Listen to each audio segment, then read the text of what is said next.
and welcome to the SmackDown review. I'm Adam Wilbourn from WhatCulture, joined by Lord Dally Boys, Michael Hamflett from WhatCulture to review everything that happened on this week's episode of Friday Night SmackDown. But before we get into it, if you're a fan of this sort of thing, make sure you subscribe to WhatCulture Wrestling on Apple Podcasts, Spotify, Amazon Music, and YouTube, where we do daily wrestling podcasts where we not only review SmackDown, but also the show formerly known as NXT 2.0. Dynamite, AW Collision, pay-per-views, premium live events. We have interviews, roundtable discussions, and a round of we complete the mega quiz, of course, on WrestleCulture. As I said, though, joined by Michael Hamflett to review Friday Night SmackDown.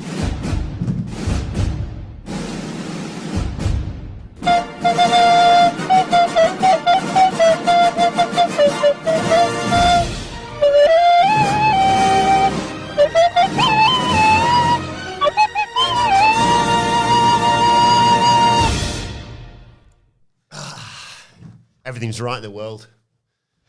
What did you think of this show? I am a dog.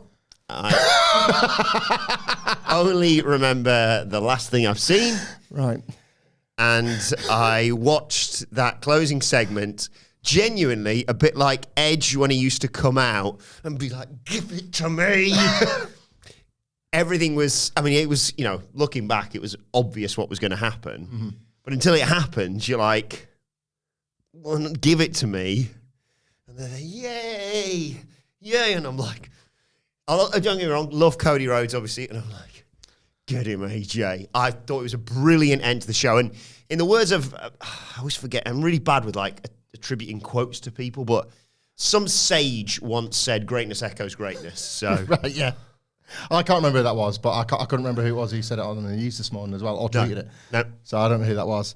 I don't know if it's like the thing that I definitely made and didn't steal directly from Mark Henry's Twitter account. I love that because all the images side by side perfectly matched the point that you were illustrating. It was really good. And the watermark from whoever actually made it was on there as well. So you basically, who made this? If you're stealing from the person that stole it, you're more of a Robin Hood type theft rather than Mark Henry just nicking it out. I'm just giving it to the people.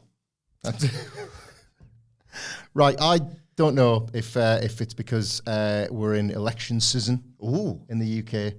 Because there's not too many things that myself and Tony Blair agree on other than perhaps our side of the aisle politically. However, I was staring at a blue brand like Tony Blair in 1997 going, weak, because I don't know what is going on Friday. Well, I do, right? Because I've got the same answer every week, and I apologise for regurgitating this take. Cody Rhodes on the wrong show, right? Disagree. It impacts Raw and it impacts SmackDown.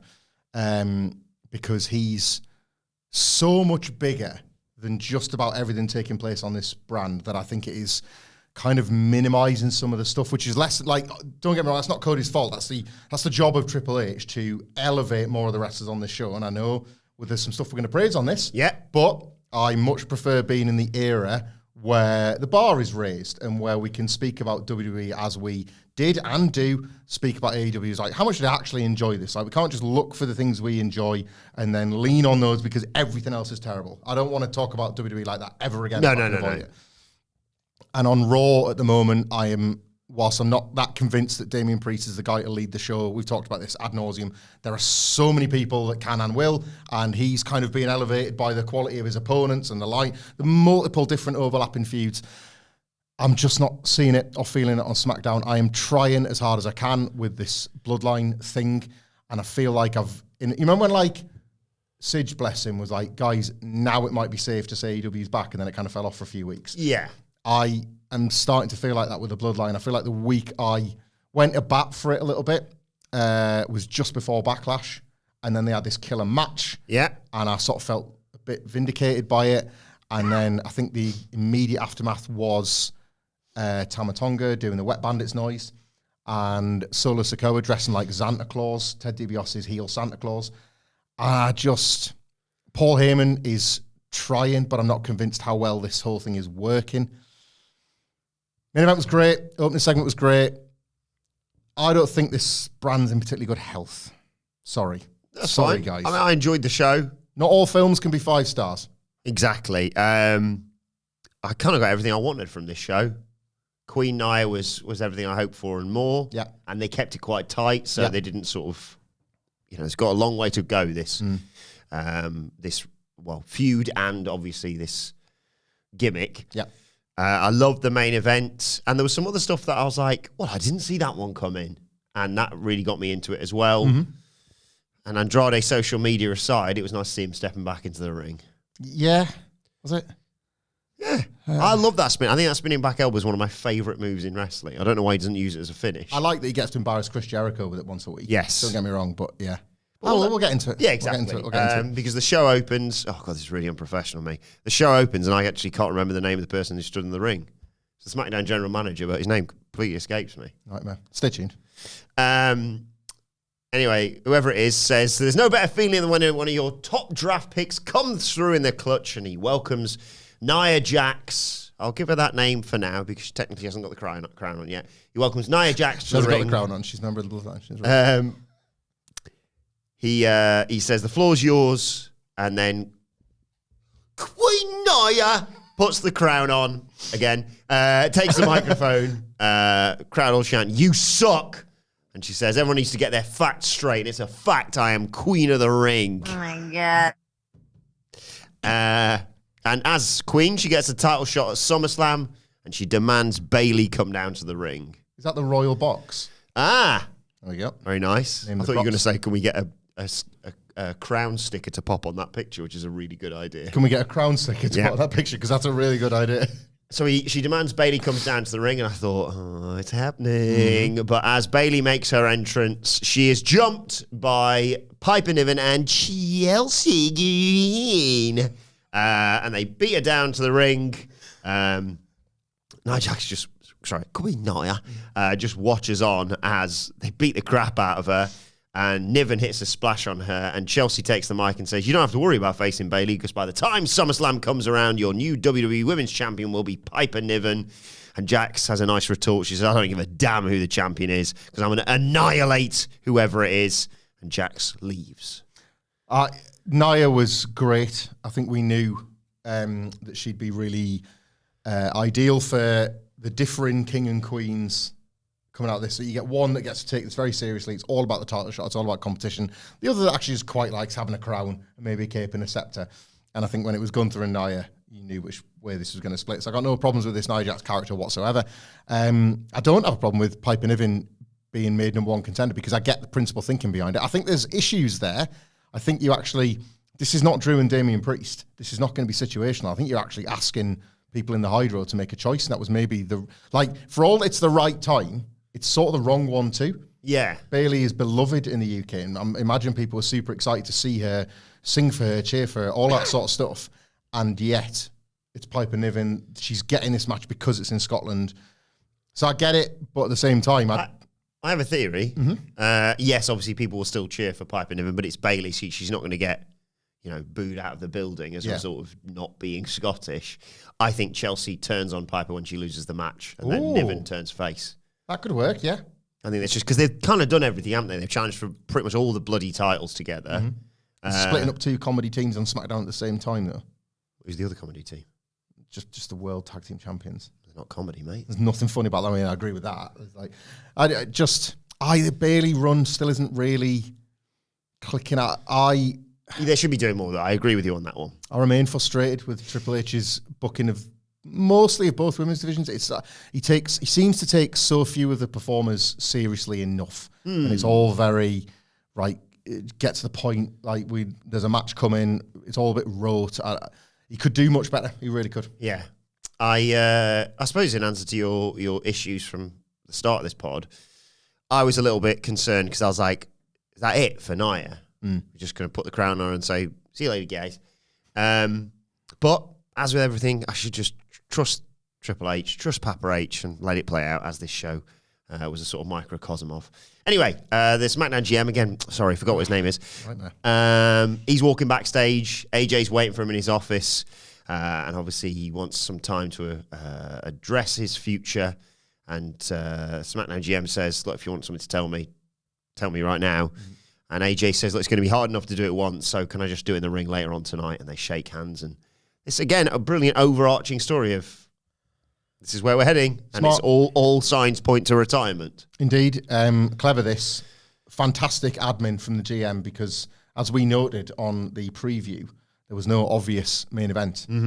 very, very clever to just simply not book one. Because otherwise, where would he have found the space for AJ Styles? 4D chess. What would have been the main event, actually? In a world of 2D checkers. Actually, that doesn't count because that was a match made on the fly. That was a match made. Was the Bloodline Street Profits made on the fly? Yeah. Whole thing was, if anything.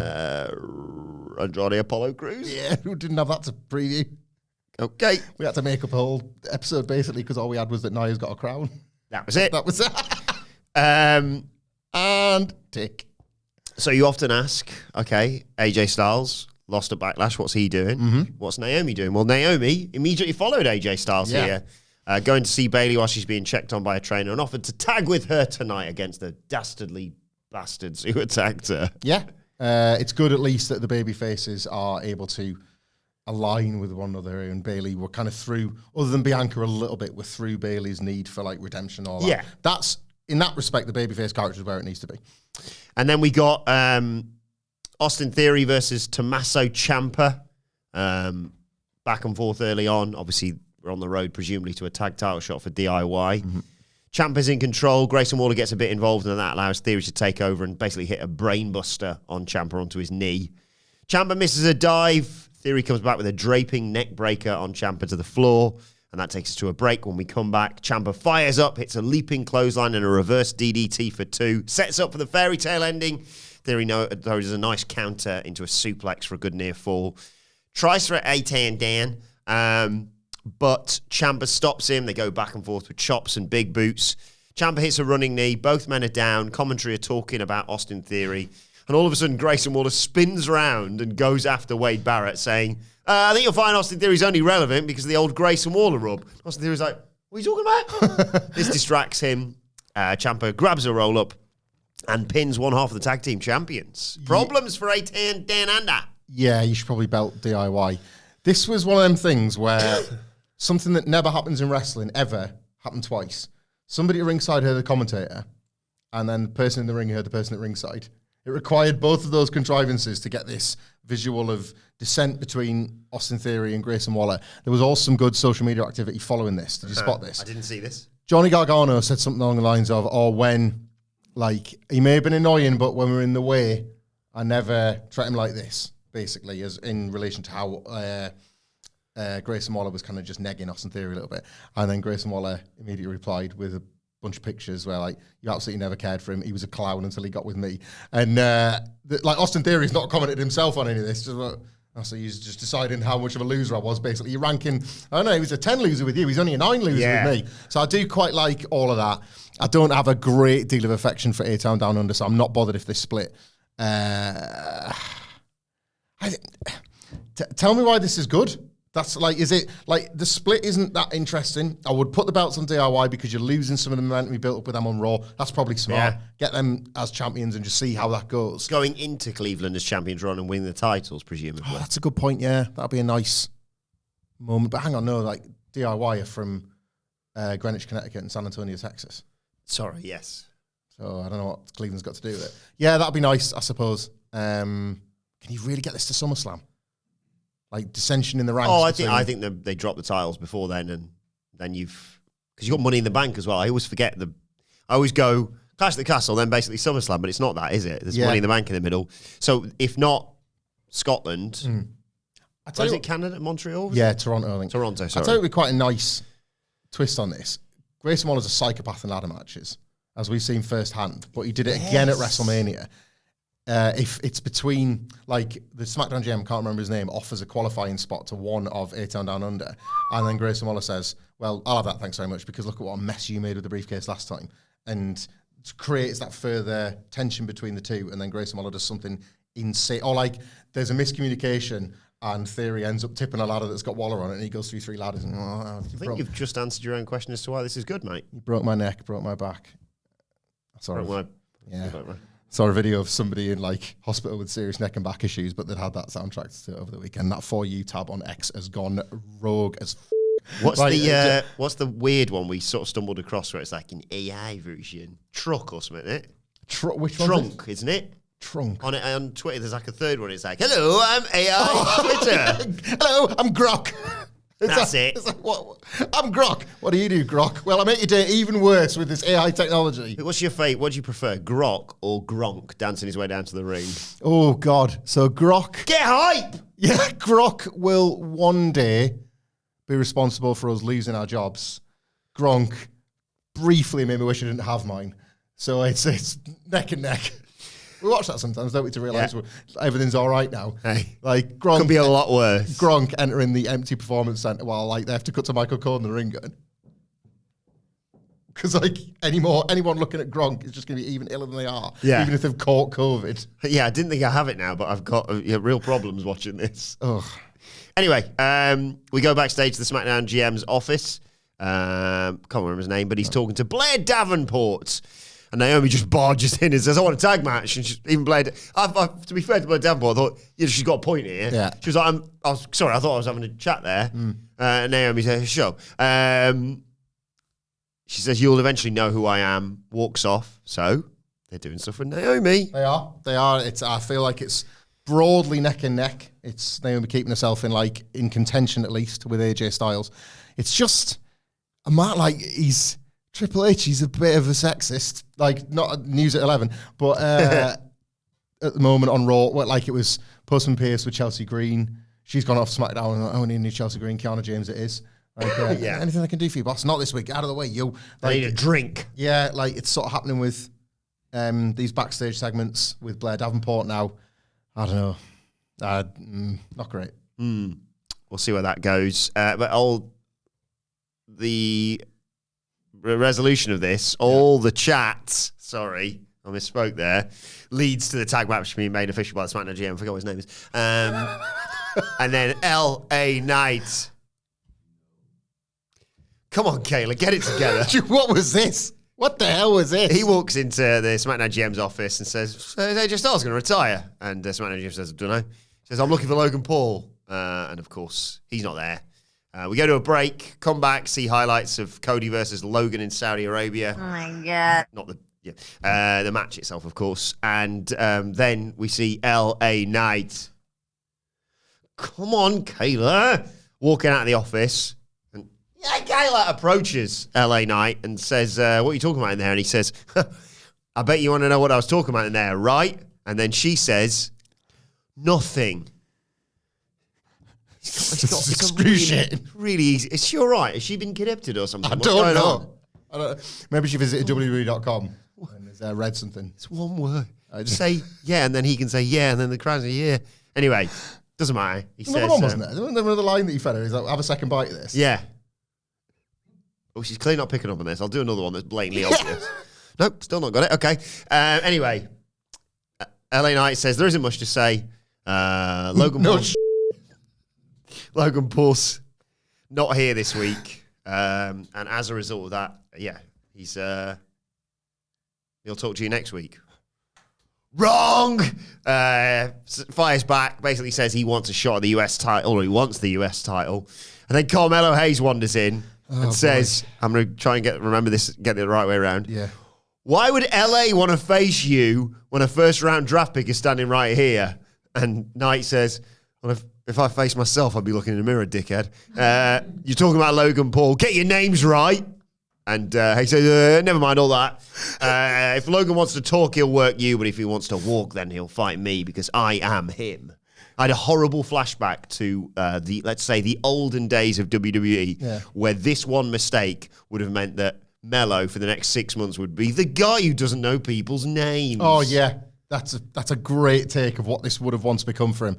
Look, we are not live in front of millions of people. Millions of listeners, maybe. Yeah, not yet. Not live in front of millions of people. We have multiple opportunities just to correct ourselves. So I always feel a bit bad when we go in two-footed on a flub or something. You can just get somebody's name wrong. It's absolutely fine. But what really stuck out here was that he did it.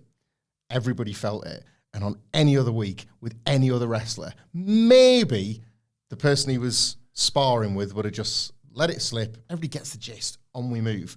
LA Knight, clearly pissed off that this promo's already gone wrong with Kayla, just like, right, well, she wasn't giving me anything, and you just had me a fucking freebie, so I'm going to absolutely eat your lunch. Yeah. And it was just so excruciating. It's like, and then in one sense, you're like, well, this is the whole point now. Like, new WWE people are allowed to like veer from, it's not this, we don't imagine this to be this tightly scripted thing anymore. So it should feel organic and it should feel real.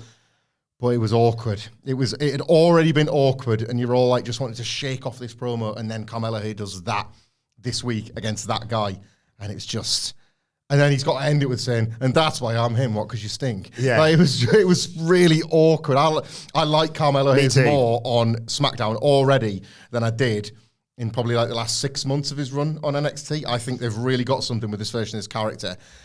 Not a good week. Not a good week. Next up, it was a match. Andrade, great to see him back in a ring. And do you know who he was facing? Who's that? Between 1 and 19, please, mate. I'll have to go 11, I think. Okay. It's Apollo Crews. Of course. And if you want to understand that reference, go back about a year in the NXT podcast. And the rest. And then when you get there, listen to the whole thing, and then listen to another one to try and understand how we got there. Yes. Because this is a couple of, like fart number 11 there, it's a couple of layers deep. Yeah. And Fort World aren't paying us for this yet. We're just a fan of the app. He got pink eye in NXT because he could see into the future, so we gave him a farting gimmick. Not like Natalia, obviously. Wouldn't want to tread on those legendary toes. I love how you've made it sound like really ridiculous. I think us making fart jokes about Apollo Crews was more logical than NXT's booking. We said he's got pink eye because in the middle of the night, Grayson Waller snuck into his hotel room and farted on his pillow. And then he's rolled around on his pillow in the night and he's like, oh, God, I got pink eye off the farts. A bit of a stretch. Not as much of a stretch as Apollo Crews developing the ability to see the future. Granted, yeah. I don't think. Yeah, but imagine and that. then not even see it and use it. I think that's my big concern, Hamflett. Whenever I, travel, which we're lucky enough to do quite a lot on this job, I think my big concern is like, okay, where are we staying? Is it an Airbnb? Is it a hotel? And, cleanliness is a big thing for me. And I often wonder, has someone farted on this pillow just before I lay my head down to rest? But there's only one place, I suppose, you can guarantee that won't have happened and you get the best experience. Where would you think that would be? Probably the beautiful Oyo Hotel and Casino, Las Vegas, Nevada. Leave a 5-star review. We're trying. By the way, some 5-star reviews. Thank you for those, by the way. It counts as, check this, a 1-star review, and somebody's messing around. I don't like people going on those things and trolling. Farting around. If you're going to troll, leave a 5. A 1-star review from a Will Washington. Well. Ask questions. Will. It's probably not that Will Washington. Or he just took his family to Vegas at a bad time. He's entitled to do it. But I say, if you're going to troll, leave him 5. Yeah. By the way, just to clarify as well, we're still huge fans of Apollo Crews. That was just some stupid gimmick. Well, so was having... We're not saying he So stinks. was having the ability to see into the future. Yes. There's a lot of stupid gimmicks. Yeah, we're not saying he stinks, guys. Come on. We're using a fart up because we honestly enjoy his work. Yes. Yeah? That's it. Can I have another fart? Yeah. Nicholas, give us a number between 1 and 19, mate. 7. Oh, hang on. I'm just going to... I should pay for this app. I've got to get through the ads. There we go. 7. Yeah. It's like the forbidden door opening, though. The forbidden door. Is the Christmas part still on there? Is it uploaded? What are we on now? Oh, I think it needs updating. So we currently have this. Love is in the air. So... It's the St. Valentine's Day Asuka.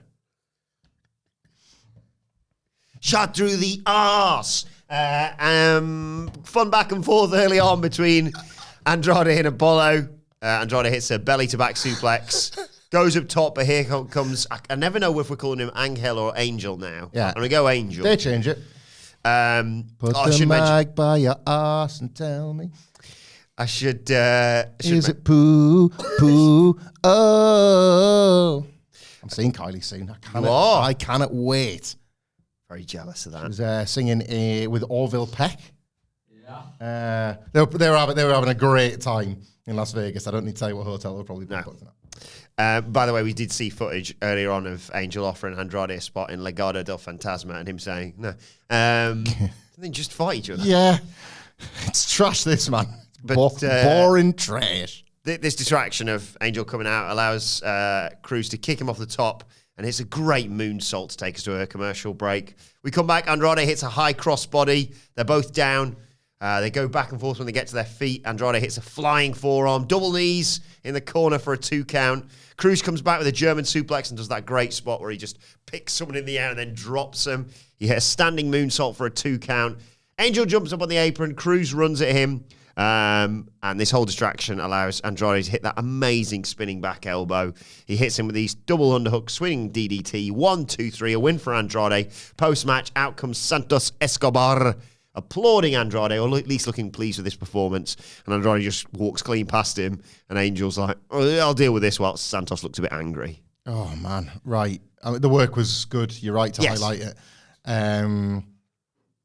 This was a bit of a collector's item, I would say, in 2024 WWE, because it was playing to a mostly dead crowd who were not, they've been given no reason to engage in Apollo Crews for ages. And I don't think they are. I'd like to think, anyway, this is a bit more the case. I don't want to just keep buying Triple H putting people together broadly through ethnicity, or just like thinking in his mind, I associate you with you, so you two just go together. We're going to get it coming up soon with the Wyatt lot and the Spear characters. Like, it's already happened with various other stables that, again, like whether it be like black wrestlers or Hispanic wrestlers or whatever, it's just, it needs calling out a bit more. Yes. Like, I did see the Andrade stuff online and he doesn't seem to like it any more than anybody else. And it's not just like lazy and reductive, but it's not that compelling as a storytelling device either. You could see here from the reaction. So just to like, Andrade takes the spot of Dragon Lee just before WrestleMania to work as a sort of a ringer for the LWO. Carlito's right there, but yeah. Well, indeed. And look, that was to, again, I don't mind the idea of like telling stories. I don't want to watch Carlito versus Rey Mysterio anymore, but like that was all for that. That's fine.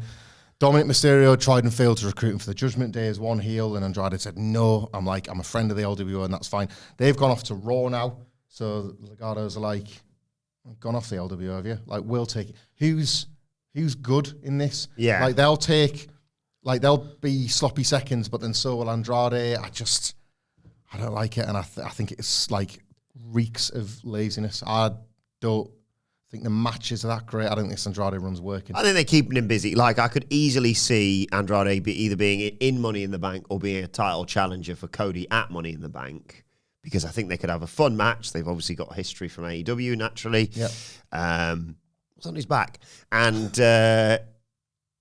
it's one of those where they've clearly gone, we need to kind of keep him busy. We need to reintroduce him on telly. They've had all the vignettes and stuff, and they did all the draft stuff. We need to keep him busy. Keep doing Legado stuff for a bit. I think that's exactly the thought process. Yeah. I just think it's a bit limp. Right. So he's rock hard. Solo Sikoa. That's good. He's talking to the Bloodline 2 backstage. Paul Heyman walks in, says, I've been doing a lot of thinking about how I could better serve you, my tribal chief. He says, look, the violence before, under Roman Reigns, of course, was to kind of preserve things the way that they are. Violence was considered very carefully before they did it. Now, it's just random violence. He says, no strategy behind it. They need to put a strategy in place so that when Roman comes back, they've got Cody Rhodes in check. And Soda says, we've already got him in check, and he doesn't even know it. And Heyman just asks, who's we in all this? Kevin Owens' music hits, and Solo's like, you better go and deal with that. And Heyman heads out. Good and bad, yeah? Yeah. I think the fact they're now needing to say the quiet part loud is a problem, because the violence should have been speaking for itself a little bit more. I think we started well with this. Yeah. What was it? MFT, was it? That's just been dropped. Yeah, I think so. Like, but the idea was they're so... Well, they're flipping Tama. They're so vicious, they're so violent. This is a new way now for the Bloodline. And evidently over the last couple of weeks, that's not been as effective enough a story told physically, that they're just outright saying it. So not great. However, what is still effective is the belief amongst the fans that this is not Roman's bloodline. You hear the Roman chants every week. Yes. Solo Sikoa is in this position. He stood on the shoulders of giants, basically. He doesn't deserve this himself. And at this point, when he says, we've got him in check, you are allowed to infer that what he's on about is that night after Raw, after WrestleMania with The Rock and Cody, because that's who's calling the shots. That's who's telling. Yes. That's who's telling Solo and this new bloodline to just enact violence however you wish. It's The Rock. Yeah. Man went off the rails after WrestleMania went wrong. You saw that incredible bit with him and Cody, and in Solo's mind, in The Rock's mind, Cody's in check. I handed that thing back to him. Don't break my heart again. Whatever. We're all like frothing at the gash for the day where them two can work together again. Yes. Cody is in check. Yes. He is, but not via Roman and thus not via Heyman. And I like that moving in the background. But again, we'll get to this. Heyman overselling it to such an extent the ring feels pointed. I don't think initially they were feeling the need to lean as heavy on the dialogue and on the sort of just how verbose Heyman was about talking about how dangerous it is. It does SmackDown feel under siege to you by the bloodline? Feels like don't cross them. I don't disagree. I don't think they need to say it as much as they did. Like, I think we're going to disagree on a bit of a Paul Heyman line here, but in a fun way.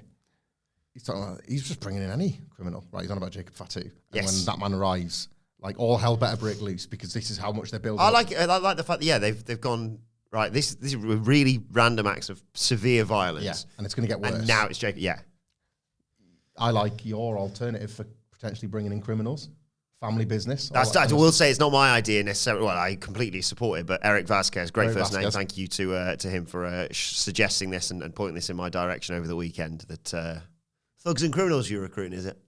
So you're telling me there's a chance? Family business, is it? Yeah, I'm remaining patient, but I just like is Tonga lower.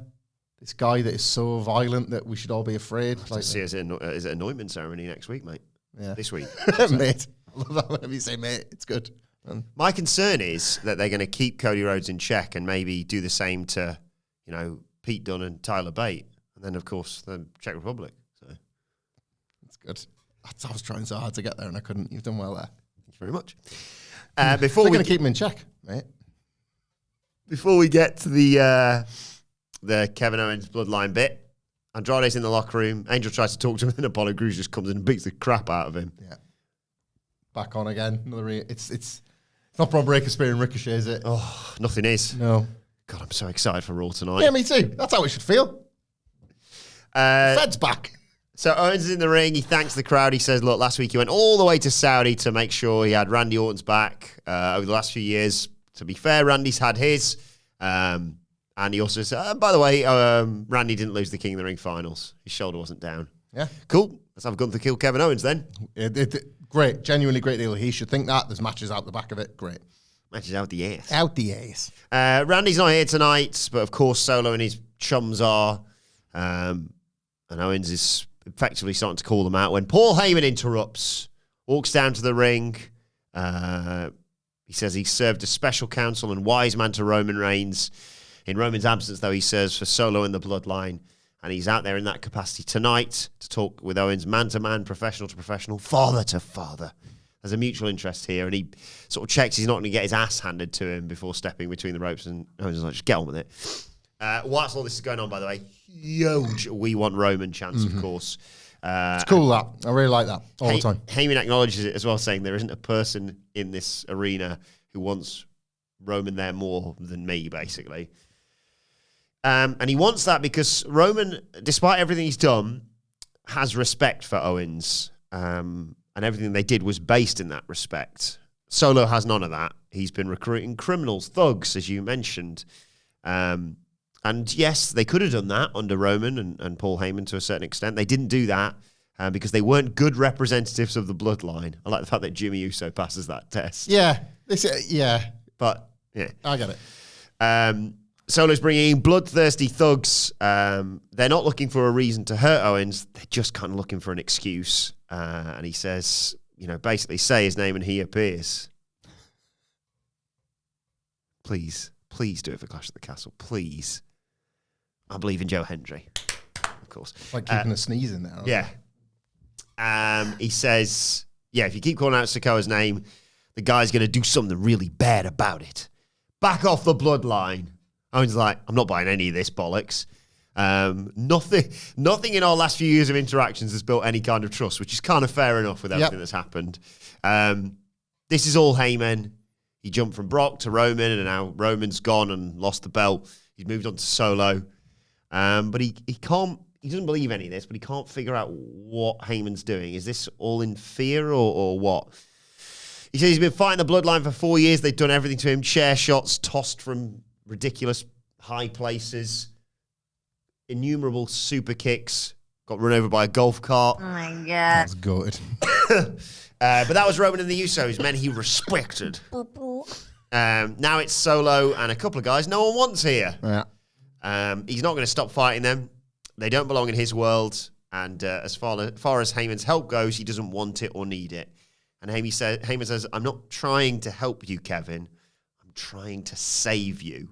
And he says, look, we've had a lot of history together, but our kids have met and what have you. And I know I'll never be able to redeem myself in your eyes, but, I'm trying to talk sense to you here. And you're sat there saying, oh, let's not listen to the Hall of Famer wise man. And he starts working himself up here. No one bloody listens to me. Why won't anybody listen to me? And as he does that, he accidentally flings his arms out and hits Kevin Owens. And there's the "you effed up" chants. And it looked like Kevin Owens was about to lay his hands on Paul Heyman. But before he can do that, out comes Solo Sikoa, Tama Tonga, and Tonga Loa. But before they can use the numbers game, as they often do, the Street Brothers appear and back up Kevin Owens. And there's a big brawl. Solo and Owens brawl through the crowd. Dawkins hits a splash on Loa and Tonga, and that takes us to a break. And when we come back, the match is taking place. I'll never not pop for the Street Profits Kevin Owens long-lasting friendship. Yes. It has survived corporate structural changes within WWE. It has survived pandemics. It's a really lovely thing that, I have to feel that they've all had a hand in maintaining. It's very wholesome. I thought Kevin Owens was good here. Yeah. And they are, again, it's a tightrope act at the moment. They are simultaneously having Paul Heyman tremble in fear at the supposed violence that these men will enact, and there was absolutely none forthcoming in the next match, in my opinion. Whilst Kevin Owens doesn't really respect them, but then why should he? It's tricky. I guess Kevin Owens is a smart babyface. He's saying, well, show, don't tell. If I see the threat from these guys, maybe then I'll respect it. But until I do, he was bloodied up by them about a month or so ago. Yeah. But he is, I think, in one sense, speaking for the audience who are not sure how to take these lot, whereas Paul Heyman is already living a life under the thumb and in fear. It's a strange... it wasn't a bad week for the group. I just don't think it's been a particularly good one. I do like Owens here. A little bit of a tell. I like that physically he illustrated his past. Did you clock the trainers?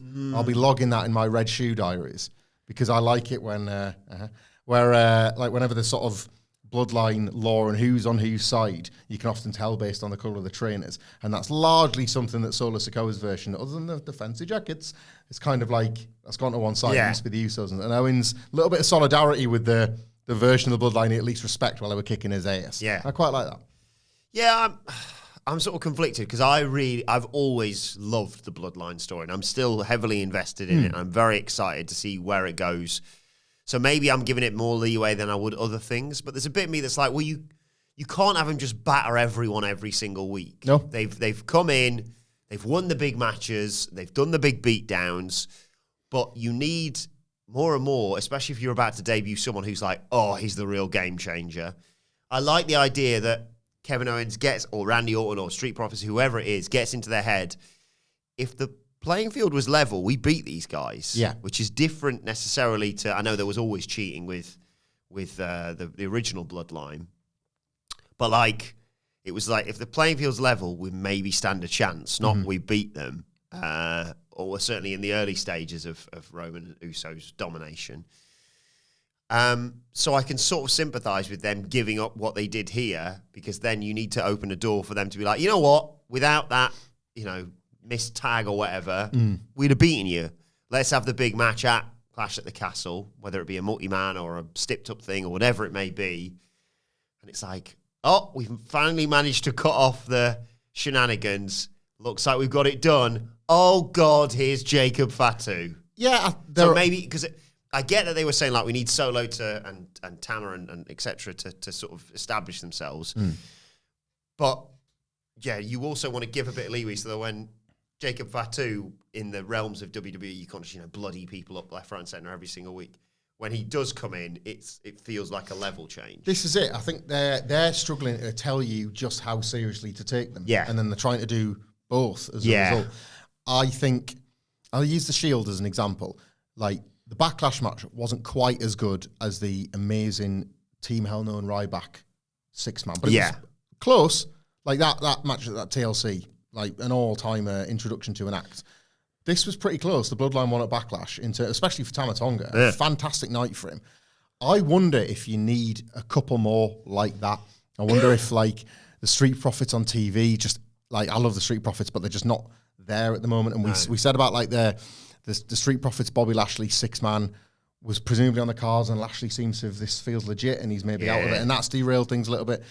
Maybe you need to get pretty quickly to this PLE 6-man, Owens and Street Profits versus, or Owens and Orton +1 versus, and they just get the wins, and it's violent, and it's like, I don't know, like they just say, look, they'll only wrestle, add a bit of flavour to their matches, they'll only wrestle if every match is fought under tribal combat rules. Ooh, and that allows like you to cheat the stipulation each time, so you can always use smoke and mirrors, because I think the Guerrillas of Destiny need that anyway to keep the matches hot and to keep the danger in the air. And it's again, it's a tightrope to walk until Jacob Fatu arrives, because I think it's harder necessarily to act out what you're saying you're doing. But we'll see. This match afterwards wasn't it for me. Yeah, it was Guerrillas of Destiny, Tama Tonga Loa versus the Street Profits. We join in progress after they brawled, obviously going into the break. Profits are in control. Tonga, I'm just going to call him Tama because that makes things a bit easier. Tama makes a comeback, hits some sliding clotheslines on Ford. There's a springboard elbow on Ford for a 2 count, but Ford gets the hot tag to Dawkins, and Dawkins comes in. I love Angelo Dawkins when he's running wild. Splashes, clotheslines, Enziguri for a 2 count. Lower tags in, stiff old clothesline, Saito suplex, throws Dawkins to the outside, sort of toys with him out there, sends him into the commentary table. There's a leaping clothesline as well from Tama to take us to a break. When we come back, Dawkins is in trouble. Heyman looks concerned because these boys are just killing people. But Tama went for an elbow. Dawkins moved. Hot tag to 40. Suplexes Tama Tonga.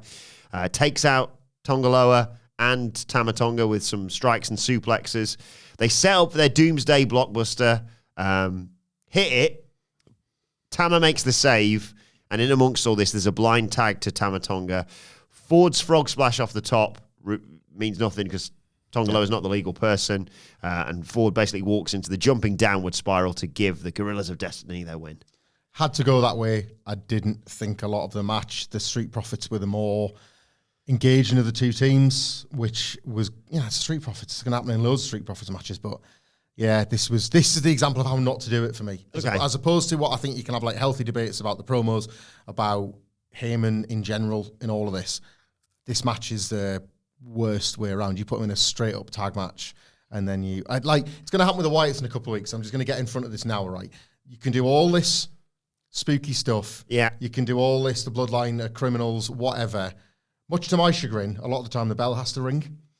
And there's going to be a point in a couple of weeks where, Bo Dallas has been saying, and I don't think these are too far apart because you're asking fans to believe something about these characters. At the moment, you're asking the Bloodline, you're asking to believe the Bloodline are the most dangerous men that have ever hit SmackDown. And you're asking, fans to be scared of Dexter Lumis and, Bo Dallas and all this lot. And then, Dexter Lumis is going to grab a headlock and then be backed into the corner and make a tag to Bo. And it's like, is that really what they would do? Is that honestly? Yeah. And again, to use the Shield as an example, there was this desperation around, hang on, we're not 2-on-1. Get it 2-on-1 again. Seth's in bother. Dean Ambrose is right there, and it's always 2-on-1. It's like, okay, separated. If we could just get them separated. And that was this USP that nobody else in WWE had. It's why a bunch of baby faces couldn't get their asses together to stop them. Strength in numbers, yeah. Bloodline's USP has to be danger that has you frightened, not a TV match runtime that has you terrified. You got to be sharper with what you're presenting, because at the moment, once it's just wrestling, no thank you. And this new sort of faction that's going to debut, as you said, there's more clues to it on WWE.com we've seen today, presumably led by Mr. Dallas. And I want to know his process for choosing these people. I really know what the Bo Selector is. I actually, it's not aged well, has it? not terribly well. If you go to www.com right now, it might be gone by dating it potentially. But I think, did you see the singer Adele, fresh out of a latest show in Vegas, is going to be a member of the stable? Really? And you got the front page, which says hello. Or Lionel Richie. Yeah. Hello. Is it us you're looking for? Not terribly, but we'll give it a go. We get highlights of the women's tag title match from King and Queen of the Ring. Well, hello. I can't think of any. Is there a band called Hello Goodbye who had one good song? No, you're thinking of the Beatles who had one good song called Hello Goodbye. I don't even mean it. So she's not. He'll leave. I don't know He'll why. lose our producer. I don't know why I do this. So, Hello Goodbye is good as well. One of my Beatles favourites. One of my absolute favourites. Missed you quite terribly was Hello Goodbye, wasn't it? Whatever it was called. The band. thank you. Did you interview them? Is that why you? I don't think so. And then again, I don't know how this Probably. goes. I don't think I know this one. yeah. Oh yes. Yeah, I think I thought that was the same people that did the "Won't believe your eyes, 10 million fire." Owl City. Owl City. Who did we don't need to compromise, it's always a good time, there ain't no stopping us now, we celebrate on the floor. Did they do that or something? No, they don't. They just totally stole it, but it made it better. That's what CFOs did. They stole stuff and made it better. Instead of Def Rebel who steal nothing to make everything worse. You know, we do not talk enough about how Bayley's entrance at WrestleMania is one of the worst moments in WWE's entire year. Yeah, it's the return of Egypt.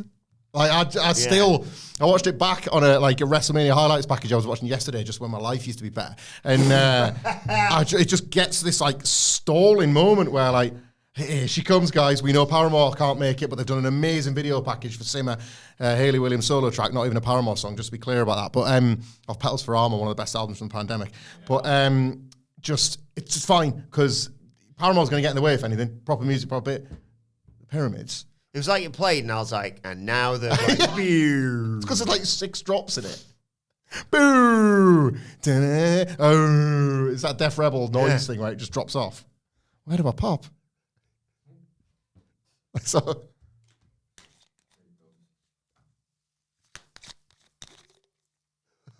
I'm Stone Cold Steve Austin. I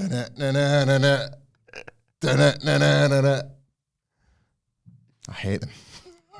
I absolutely hate them. So we see... It went all the way around with Def Rebel. Everybody's memes were so amazing. Then there was people coming out and like, come on guys, leave Def Rebel alone. This is bullying. I like my favourite was obviously Shoosh, Shag Gable. Yeah. Like, the one, somebody did a Def Rebel parody for Jey Uso. And then it was, like, in my head, it just became the real one. Yeah. It was, just me, Oos, yee, yee, yee. Yeah. We all say yee, because we ain't taking seats. I was like, that's pretty good. But we see Jade and Bianca walking in the back, and then Indy Bloody Hartwell comes up and goes, you put bloody Candice on the shelf, you twit. You twit! And Jade Gargill, I love her, just goes, I'll put you on the shelf right next to her. It's not a Roald Dahl book. The twit. Tweet. Yeah, we're having that again then. Did you see the, I might have sent it to you, the Roald Dahl pitching to, don't worry, it's not, I know Roald Dahl's got a checkered past, let's say, pitching to publishers. And he's like, it's a bunch of smelly people called the twats. Twits, thanks for that. Right, it's the big f***ing giant. Any ideas? Big friendly giant. Oh, thanks for that. Yeah, it's a good little tweak. You know, my favourite Roald Dahl book was as a kid. What's that? The Enormous Crocodile. It's not many people know about it. It's one Is of that not SEO Trot, which talks us backwards, if you're unaware? What? What? What? What have you just said to me? SEO Trot. Remember SEO Trot? No. You're not learned like I am, then. It's not my fault. SEO. Now you're making me think I've had a fever dream. No, SEO Trot just sounds like a pop star I'm too old for. There, look. SEO Trot. It's taught us backwards. Okay, right, yeah, sorry. I was thinking SEO, like search engine optimization. Sorry, the film starred Judi Dench and Dustin Hoffman. Of course it did, man. I got Judi Dench is in that friggin' Money Supermarket advert when you go to the cinemas at the moment. Money Super 7. I might turn on Judi Dench like did friggin' Olivia Colman that time after she'd won the Oscar. She came in the office and James Hunt was raging. I don't think he ever let me forget that one. Yeah, the enormous crocodile. It's this crocodile that just all day long just walks around just desperate to eat a kid. Right, you know how Roald Dahl just hates kids. I'm going to write books to them. So like he keeps trying to eat a kid and he's dressed up as a tree. Well, not dressed up, he just stands there pretending to be a tree. And he's like, I can't. And then he thinks, oh, I'll dress as like a maypole and kids can like run around me around the maypole. And he just keeps getting like foiled by like an elephant being like, run children, the bloody crocodile. Snitch, yeah, there's like, then there'll be a parrot being like, it's a crocodile, you f***ing idiots. And then the kids will all run off. And we should do a children's book with all the voices. It's proper sort of late Vincian era creative, right? Because the whole way through, the crocodile gets foiled over and over again to the point where he's basically the sympathetic baby face of the story. And he just really wants to eat a kid. And he's finally figured it out. I forget what he does to get to the point where he's going to eat the kid. And then an elephant turns up. And it's like, I've had enough for you, the crocodile. So he grabs him by his tail and he just flings him into the sun. And that's the death of the crocodile. And he's not even got to eat a kid. Like, not even one kid. So like, at least give one. Well, at least the heel would have got some heat. Like, he doesn't get any heat whatsoever. He's a useless heel, and then he's squashed. It's like Kevin Owens feuding with Braun Strowman. That's like Zelina Vega's stable. Yeah, that's what he is. Like the enormous crocodile was the Zelina Vega stable of children's literature. That was my favourite Roald Dahl as a kid, anyway. That and Danny Champion of the World. What was he up to? Shooting pheasants. So like, there's this, I know. There's this bit where like I can't remember the book well, but there's this bit where like all of a sudden he shoots his gun, and then pheasants dropping out the trees everywhere, and he's like, "Danny, you're the champion. All the animals are dead." As if like Shawn Michaels is his tutor or something. You got every single one of them. They were posing no threat. I think James and the Giant Peach set unrealistic expectations for children and peaches. I was disappointed when I had my first peach off the back of that. I was like, what's all the fuss about? It's like, that's a King Kong's balls. Sorry. I hate myself. Jay's going to put Indy on the shelf, basically. What? That's what she said. Oh, yeah, sorry. This was the bit that reinstalled my confidence in royalty. Kayla's backstage. There's Michin. Obviously being asked about AJ Styles and says, look, he hasn't really said a lot to us recently. Nia Jax comes in. Shut up!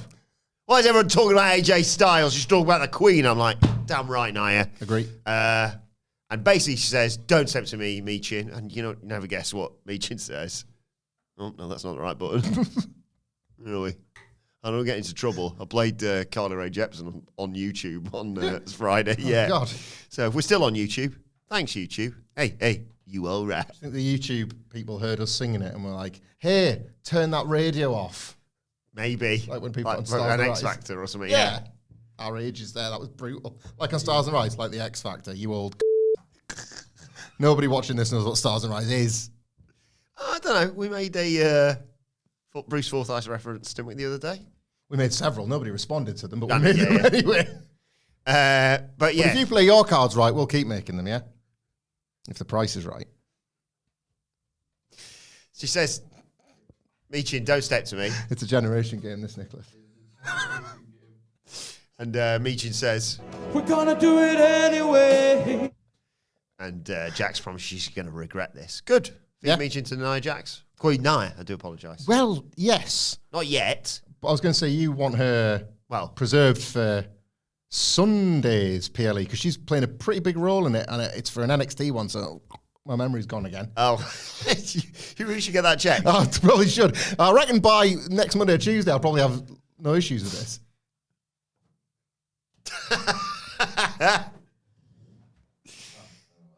Sorry, you got a question? I can't. Yeah, my memory just completely betrayed me there. Michin wants to fight Queen Nia, but she's got other business to attend to, does she not? Yeah, she's working a PLE this weekend. What? Yeah, it's called NXT Battleground.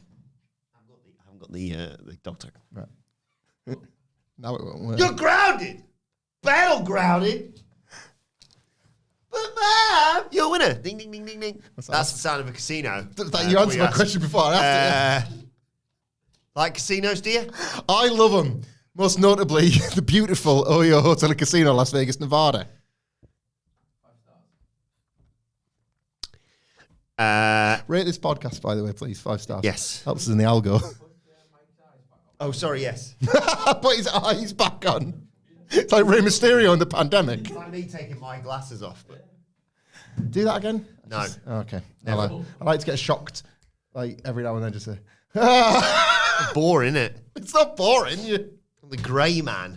Forget me instantly. Don't neg yourself like that. I'm not used to it. I mean, it's a good job wearing this cool... I remember once I was last in the studio and like you and Sid were having that conversation. You took your glasses off at the same time. I walked in. Who are you two? Oh, God. So it was time for Naomi and Bailey versus Piper Niven and Chelsea Green. I always love, I don't know why it tickles me every time. Chelsea Green starting a match and going, come on, let's go. Actually, I don't want this. Piper, in you come. Naomi hits suicide dive onto Chelsea on the outside. Bailey attacks Niven. And they got to give the people what they want as we go to a commercial break with a nice hug. Naomi spikes Green, goes up top, crossbody, drop kicks Niven off the apron. Who did I say? Knifing. Piper knifing. Drop kicks Green, split-legged moonsault, gets a 2 count. Green and Niven are on the outside. Naomi hits a splash onto them.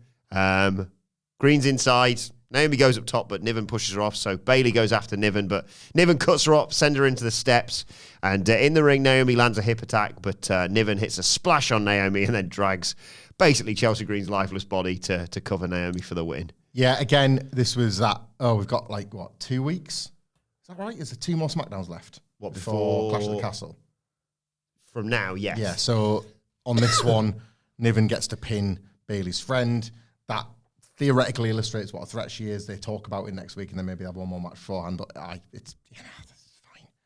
Yeah, next week we've also got Jade versus Indy, Gargano versus Grayson Waller, Apollo Crews and Angel, and the anointing of Tongaloa. More on that on Yeah, Friday. more on that on the preview, yeah. AJ Styles walking backstage. LA Knight. Yeah. There we go. Goes up to him and, despite their history, says, if the rumors are true, respect.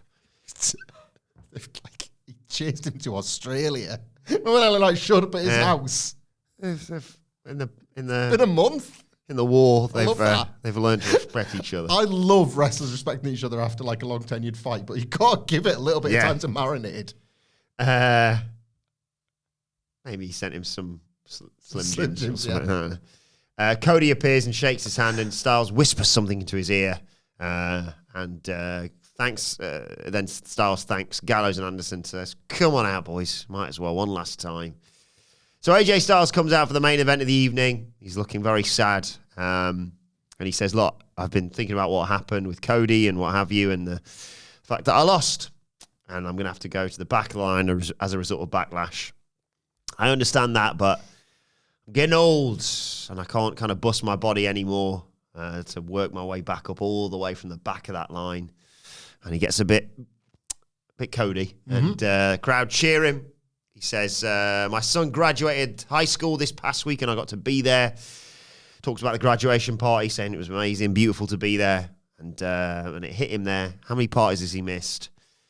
Maybe you should stay home and be a phenomenal father. This tickled me because he said, maybe I should stay home, quite rightly, and say, and be a phenomenal father. The crowd, boo! Don't be a good dad! He asks Gallows and Anderson to join him in the middle of the ring, says he couldn't have done it without them. They're better than friends, they're brothers. And they're too sweet. And there's a hug.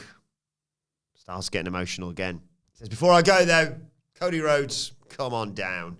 Cody walks down to the ring and Styles says, I want us to look you in the eye and say, look, we had one of my greatest ever matches in France. And if I was ever going to have one last match, that was it. He says, this is still the house that AJ Styles built, but I called you out of here so I could hand you the keys. And Cody thanks him and notes how they only shared one text message between each other following Backlash, checking if AJ was all right, and AJ fired back, I'm all good, little bro. And Cody, on behalf of the entire locker room, says, Thank you very much. Thank you very much. And thank you very much. He raises his hand and, gets them all cheering, posing for the crowd. One arm in the air, yay, and then that side, yay, and then that side, yay. I'm like, come on. And then AJ Styles takes his head off with a clothesline, gets on top of him, beats him up, stomps on him, chucks him out of the ring, sends him into the steps, grabs him. The officials try to run down to break all this up, but the Good Brothers are there to stop them. Loved that so much. And AJ Styles sets up, and I thought for a split second, you might actually kill him with a Styles Clash on a steps that you're He'd also have to stood step on. backwards. Yeah, you'd have to jump. Yeah. Oh, God. Thankfully, well, not thankfully for Cody, he hits a Styles Clash off the ring steps to the floor, and he stares at the crowd, drinking in their reaction, whilst commentary basically says, Does he have no conscience? Does he have no heart? Do you have no soul, you son of a bitch? I thought this was, I text you this, a phenomenal ending to SmackDown. And I saw what you did there and agreed. This was, like, you could really, really early in this promo, you could feel that the fix was in, and it only made it more captivating because this wasn't. So the Mark Henry one, I think it's important for those that maybe weren't watching along at the time, of which this has drawn a ton of inspiration from. You put that great tweet out of the two things, how they were happening simultaneously. Pastel-coloured suits and the like, AJ in blue because he was on SmackDown, the house he built. But the Mark Henry one was a little bit out of nowhere. They hadn't really built on television that this could be like a big and emotional night for Mark Henry.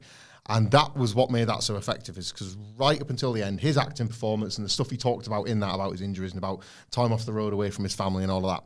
Yeah, it felt like he turned up for telly and they'd gone, the doctor wants to see you. And he said, I've been checking some stuff and you got to call it now, brother. It was like he'd been thinking about this for a while. And, you know, we'd seen wrestler retirements as well. So they take a certain pattern and all of that.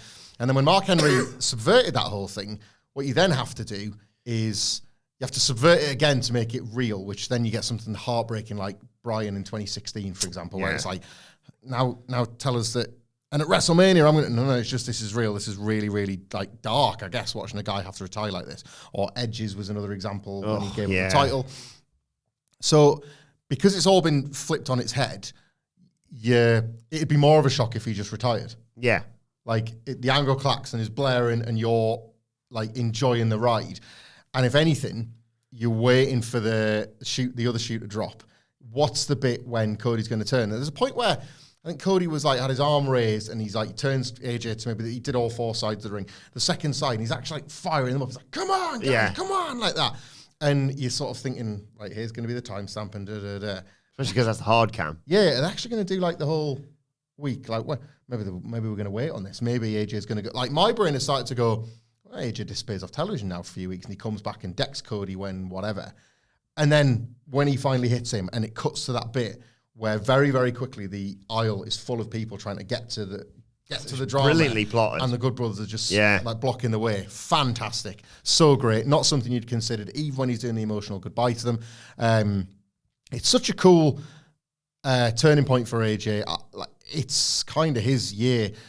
I wasn't of the opinion that one like amazing match at Backlash, probably my WWE match of the year, it's not going to be like, well, AJ Styles is back.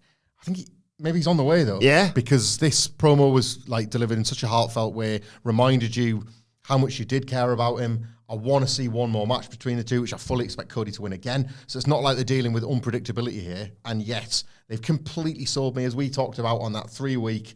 Want to knock this one out at the pay-per-view again? Yeah. Like, want to... And they could step it up like, you know, if I lose, I'll leave WWE for a year. Something. Oh, no, where could he go? TNA. Where could he go? TNA. Yeah. Something like the Good Brothers holding court on NXT. So AJ goes down there and the OC run roughshod for a bit. AJ Styles versus Trick Williams for a belt. There's a button for this. Oh my God. Right, yes, and this is just off the tips of our dicks. But there's beyond that, it's just simply, I'll get you again. We talked about on the news, I want him to bring back beat up John Cena for Cody Rhodes. Because again, it further puts Cody in the place that John Cena once was. Beat up Cody Rhodes. Like, let's have a bit of that every week. It makes the Good Brothers feel valuable again. Yeah. Like, as banter merchants with AJ, but as proper heavies, as, to use Paul Heyman's terms, thugs. You know, it's like such an effective piece of television, if only for a 3-week build for a Clash at the Castle match, and it's not the end of it, is it? Like, this AJ Styles character's got more legs after he loses to Cody Rhodes. And he'll lose to Cody, but this, I don't know, this breath of fresh air for this AJ character, I think is very, very welcome. I could easily see this being the catalyst for SmackDown GM, I forget what his name is, finally going, I'm not having this. I've had enough with the bloody bloodline. Now you're taking the piss out of me and just booking yourself into title matches, basically, because you know Cody's going to want to get his revenge. Mm-hmm. Well, and we've done this 4 or 5 times now. Like, if we're constantly fantasy booking, the SmackDown GM can't remember his name to take the jacket off, then they're doing something right. Yes. Because, like, the SmackDown GM can't remember his name wasn't somebody I had top of my list. I literally couldn't remember his name. Like, to bring into WWE, they've done it in a role that you wouldn't have anticipated that they brought him in for, and have kind of half sold you on a bunch of matches for when the day comes. Even, like, Postman Pierce would be one. If that got heated one, like, they easily heat that back up. Former title challenger Postman Pierce. Indeed, yeah. Like a once near Royal Rumble main eventer. Yeah. Fact. So, yeah, it's long term, it's quite effective booking. And, like, again, like you mentioned TNA, both of them have got Law on that show together. So, the opening up of the worlds helps all of this too.